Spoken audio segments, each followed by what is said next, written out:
각이 무엇인지 알아볼게요. 두 반직선이 끝점에서 만나면 각을 이룬다 라고 했습니다.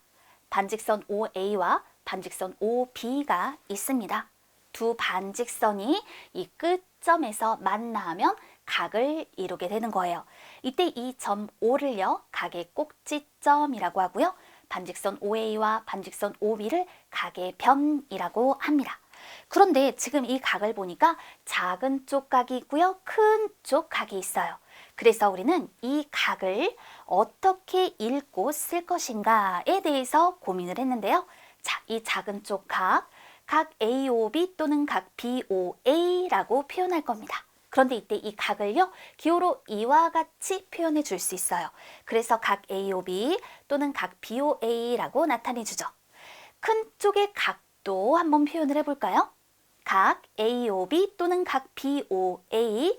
자, 이렇게 기호를 활용하여서 각 AOB 또는 각 BOA라고 나타내 줄 수 있습니다. 여기서 무엇을 알 수 있을까요? 각의 꼭지점이 가운데 오도록 읽고 써야 한다라는 것을 알 수 있겠죠? 작은 쪽 각과 큰 쪽의 각 어때요? 이렇게 읽고 쓰기 하고 나서 보니까 서로 같네요. 그래서 우리는 보통 각이다라고 하면 이 작은 쪽의 각을 생각해 주면 되겠어요. 각이 무엇인지 확인해 보았습니다. 그러면 이제 우리 도형을 보고 물음에 한번 답해 볼게요. 반직선 OQ와 같은 반직선을 찾아 기호로 쓰시오라고 했어요.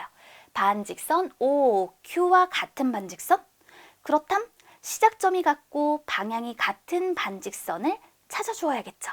그러니까 반직선 OR이라고 표현하면 되는데 그것을 기호로 쓰시오라고 얘기를 했습니다. 그러므로 우리는 이렇게 반직선 OR이라고 나타내 줄 거예요. 이번에는 OPQR을 사용하여 각 A를 두 가지 방법으로 나타내시오라고 했어요. 자, 이 각 A를 두 가지 방법으로 표현을 해볼 건데요. 각의 한 변은 반직선 OP예요. 그럼 각의 또 다른 한 변은 반직선 OQ 또는 반직선 OR이라고 생각해 주면 되는 거죠. 따라서 우리는 각 A를 두 가지 방법으로 읽어 나타내 줄 때 각 P, O, Q 또는 이것은 각 Q, O, P라고 할 수 있죠? 또 뭐가 있을까요? 각 P, O, R 또는 각 R, O, P라고 표현을 해줄 수 있겠네요. 각 A를 두 가지 방법으로 나타내 보았습니다. 각을 표현해 주는 것도 이제 능숙하게 할 수 있겠네요. 이제 우리는 핵심의 개념으로 각도는 무엇인지 알아보도록 할게요. 각도는 반직선이 회전한 양을 각도라고 해요. 그런데 그 반직선이 끝점을 중심으로 회전한 양을 각도라고 합니다. 우선 각의 크기 이것을 우리가 각도라고 하는데요. 그 단위는 이와 같이 도로 써서 나타내 줄 거예요. 각의 크기를 각도라고 하는구나. 그런데 그 각도가 반직선이 끝점을 중심으로 회전한 양이라고 얘기를 하였다. 여기 보면 360도, 180도, 1도라는 표현이 주어져 있네요. 우선 이렇게 생각해 봐요. 반직선 OA가 있어요. 그런데 그 반직선이 이 끝점을 중심으로 회전한 양이라고 했거든요. 그렇다면 이 한 바퀴는요, 360도와 같습니다. 이거 꼭 기억해 두기. 한 바퀴는 360도. 그렇다면 이 반 바퀴는 어떻게 될까요? 반 바퀴는요, 360도를 2로 나누어 180도가 되겠죠. 반 바퀴는 180도. 그런데 딱 볼게요. 반직선 OA와 반직선 OB, 한 점에서 그은 두 반직선으로 이루어진 도형, 이게 각인데, 자, 이 각은요, 일직선을 이룬단 말입니다. 그래서 일직선을 이루는 각이고요. 이것이 평각이 되는 거예요.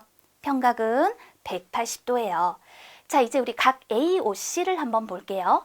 각 AOC, 그러면 반직선 OA가 이 끝점을 중심으로 반직선 OC까지 회전한 양을 말하는데요. 바로 그것이 110도이더라. 이와 같이 우리는 각도라는 개념에 대해서 확인해 볼 수 있습니다. 360도, 180도 확인했는데 그럼 1도는 뭘까요? 360도를 360으로 나눈 것 중 하나만큼의 크기. 그래서 바로 이것을 우리는 1도라고 표현을 하게 되는 거랍니다. 각도에 대해서 확인했어요. 각도기로 각의 크기를 재는 방법도 알려줄게요. 조금 전에 우리가 1도라는 것을 얘기해 보았는데요. 이 각도기에서 이 작은 눈금 하나, 그것이 바로 1도가 되는 거예요. 이때 각도기로 각의 크기를 잴 때는요. 각도기의 왼쪽 또는 오른쪽 밑금을 기준으로 하여 각의 크기를 재어줄게요. 각도기의 중심, 각도기의 밑금이라고 하는데요. 자, 이 왼쪽에 있는 각의 크기를 재고자 할 때에는요. 제일 먼저 각도기의 중심을 각의 꼭지점에 맞추세요. 그리고 각도기의 밑금을 각의 한 변에 맞춘 다음 각도기의 밑금에서 시작하여. 그럼 여기선 바깥쪽 눈금에 해당이 되겠네요. 각의 나머지 변과 만나는 눈금을 읽어 130도라고 표현합니다. 오른쪽은 어떠할까요? 똑같아요. 각도기의 중심을 각의 꼭지점에, 각도기의 밑금을 각의 한 변에 맞춘 다음 각도기의 밑금에서 시작하여. 그럼 안쪽 눈금에 해당이 될 겁니다. 각의 나머지 변과 만나는 눈금을 읽어 50도라고 표현해주면 되는 거예요. 여러분도 직접 각도기로 각의 크기를 재어봅니다. 자, 이제 각도의 합과 차에 관련한 내용입니다. 180도가 넘는 각의 크기는 어떻게 구하면 될까요? 이럴 때 각도의 합 또는 차를 이용해서 구해줄게요. 자, 180도가 넘는 각의 크기입니다. 그러면 일직선이 이루는 각도, 이게 180도죠. 거기다가 여기 있는 이 각의 크기를 재어보세요. 40도. 180도에 40도를 더해주는 거예요. 220도입니다. 라고 표현을 하고 또 자, 여기는 이 180도가 넘는 각의 크기를 구할 거예요. 그런데 우리 기억하기로 한 거 있어요. 한 바퀴는 360도. 그러니까 360도에서 이 작은 각의 크기인 60도를 빼면 큰 각의 크기가 300도가 된다라고 말할 수 있죠. 각도의 합과 차를 이용해서 180도가 넘는 각의 크기를 구할 수 있습니다. 각도의 합과 차는 자연수의 덧셈 뺄셈과 같이 계산한 후 각도의 단위를 붙여주면 되겠습니다. 자, 우리 알게 된 내용을 바탕으로 각 A와 각 B의 크기를 각각 구해보도록 할게요. 일직선이 이루는 각도는 180도라고 얘기를 했어요. 그럼 여기에서 각 A하고요. 47도를 더한 것이 180도가 되어야겠죠? 각 A는 180도에서 47도를 뺀 133도가 되는 거예요. 각 A는 133도구나. 그 다음에 이번엔 각 B를 구해볼까요? 그러면 이때 각 B는 어떻게 구하죠? 각 A랑 각 B를 더한 것도 역시 180도인데요. 각 A가 133도라고 했으니까 여기에 각 B를 더한 게 180도가 된다면 각 B는 180도에서 133도를 뺀 47도가 됩니다. 이렇게 표현을 할 수가 있어요. 이와 같이 나타내주면 되는 것이죠. 이렇게 표현하니까 지금 이렇게 마주보고 있는 각의 크기가 같네요. 자, 2번도 한번 확인을 해보도록 하겠습니다. 각 A부터 구해볼 건데요. 이럴 때 각 A 하고요. 118도, 그러니까 각 A의 크기와 118도를 더해준 것이 180도가 되어야 해요. 각 A는 180도에서 118도를 뺀 62도가 되는 겁니다. 이와 같이 말이죠. 그 다음에 이번에는요. B도 한번 구해볼게요. 그러면 118도에다가 각 B 더해주세요. 이것이 180도가 되어야겠죠? 그러면 각 B는 180도에서 118도를 뺀 62도가 돼요. 62도 이렇게 말이죠. 표현해두고 나서 보니까 역시 이 마주보고 있는 각의 크기가 같네요. 그러면 이 1번과 2번에서 말이죠.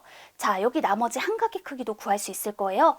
180도에서 47도를 빼니까 이렇게 133도가 될 거고요. 그 다음에 2번에서도요. 요 나머지 한 각의 크기를 구할 수 있겠네요. 180도에서 62도를 빼니까 118도가 돼요.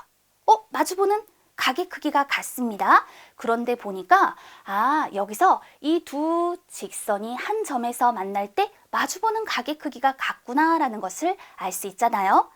자, 이 개념을 우리는 막꼭지각이다라는 것으로 설명을 해보려고 해요. 두 직선이 한 점에서 만날 때 마주보는 두 각을 막꼭지각이라고 하고요. 그 막꼭지각의 크기는 서로 같습니다. 확인 한번 해볼까요? 여기에서 우리 일직선을 이루는 각도는 180도라고 했어요. 그러니까 B하고 A를 더하면 180도, B하고 C를 더해도 180도가 되겠죠. 그 얘기는 B가 공통이야. 그러니까 A하고 C, 각 A와 각 C는 같을 수밖에 없어. 그러니 막꼭지각의 크기가 같다라는 거죠. 또 이거 한번 볼까요? 여기서도요. A하고 B를 더하면 180도, A하고 D를 더해도 180도. 그 얘기는 각 B와 각 D는 서로 같을 수밖에 없다. 그 각의 크기가 같을 수밖에 없구나. 그러니까 막꼭지각의 크기가 서로 같구나 라고 얘기해 볼 수 있는 거예요. 두 직선이 한 점에서 만날 때 마주보는 두 각을 막꼭지각이라 하고 막꼭지각의 크기는 서로 같습니다.